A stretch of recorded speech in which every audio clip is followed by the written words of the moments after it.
Thank you, Celine. Thank you so much for that. And now my job now is to just make you keep talking. Okay. Which I'm very happy to do. I've obviously been having my own personal Celine Sciamma festival this weekend. And I would have said you were a very instinctive filmmaker. You speak from the heart. But actually, there's something much more analytical about it. I don't think the heart is about instinct. It's like I said about desire. I don't think it's this thing that, you know, you should analyze it. I mean, knowing your desire is basically knowing your project. And speaking with the heart doesn't mean like that it's obvious. You still have to work with what you feel. So that's why I'm saying it's not cold.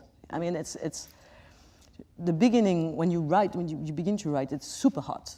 And then you think about it becomes super cold. And then you have to find hot solutions to cold ideas. And it's about this, this back and forth. What about the structure part? I mean, it must be quite hard when you've got your sort of fractured lists and you're trying to put them into a kind of cohesive narrative. How are you with structure?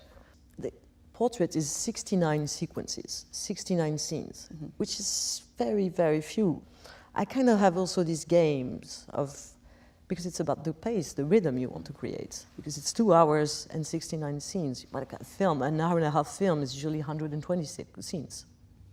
So it's also, I think a lot about that. That's what I'm looking for, this balance between the events and the time we're gonna take looking at those events, the impact, like how everything has to be super meaningful and full.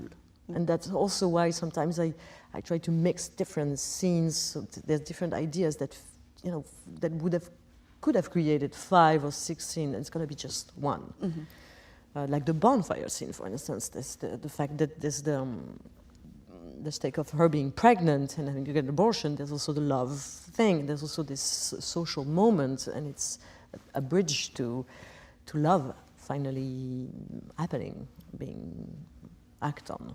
So this could be, I mean, those kind of fusion, of synthesis, that's the kind of things I'm looking for. But it's not about finding it at each time, it's also about finding a kind of pattern. Sometimes you find things that it just then spreads all over the script. Like for instance, the good example for this on portrait is the Orpheus dynamic. There's a scene in the film where they read Orpheus and Eurydice myth, and they talk about the meaning of the story. And this is something that came very last in the process of writing the script. Like the script, I think we already began financing with it. But I felt something was missing. And I needed a scene, a Netflix and chill scene between the women.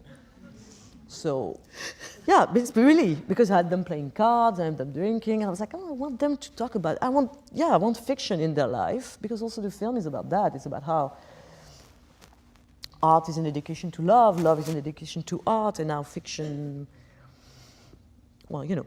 And so I thought, okay, they must read something, and I was thinking Netflix and chill, and I was thinking, okay, so it must be really like climatic. This would be like this huge suspense, and some kind of things you can debate over, and Orpheus and Eurydice is perfect for that, because, come on, this is like, what? Why? And then I learned that it's a myth that is actually really, really criticized, but it's one of the myths that feminist lecturers have been playing with a lot. Because it's actually about the male gaze. It's about like a man looking at a woman, basically killing her because he's looking at her at the wrong moment, with bad timing. And so I wanted them to talk about this and to all have their hypothesis and with this idea of like, yeah, Marianne saying like he's making the choice of the poet and not the choice of the lover, because he's choosing a memory rather than a self. And Eloise is saying, well, maybe she said turn around, maybe it's her decision. So I kind of liked that thing, and then like, but sometimes it happens like that. Like, frankly, it took 2 minutes. I was like, oh my God, this is gonna be a great thread in the whole script. Like it just, like that, just happened.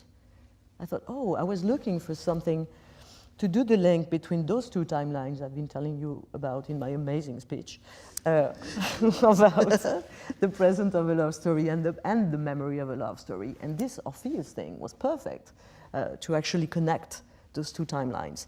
So that's when the idea of Heloise ghost appearing came, for instance.